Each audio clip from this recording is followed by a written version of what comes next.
Yang anda lihat ni bukan bergaduh kerana bola, tapi ini ialah stadium Kasarani di Kenya. Tentera buka piu-piu ke arah orang awam.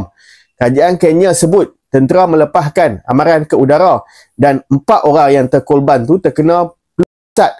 Tapi mereka yang berada di stadium nyatakan sebaliknya. 15 Oktober 2025, Raila Odinga, bekas Perdana Menteri Kenya, meninggal dunia di New Delhi, India akibat daripada masalah jantung.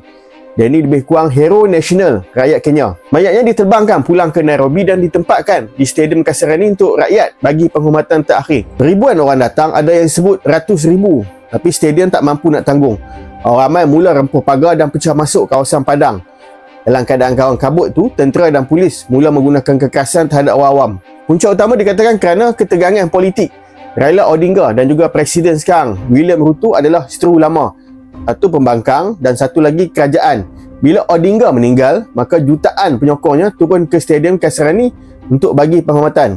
Kerajaan takut majlis tu akan jadi tunjuk perasaan politik. Sebab sebelum ni, setiap kali Odinga kalah pilihan raya, rakyat turun ke jalan dan berlaku rusuhan besar-besaran.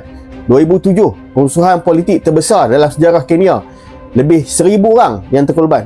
Tahun 2017 dan 2023 pula puluhan mati korban oleh kerana tindakan polis dalam protes jalanan.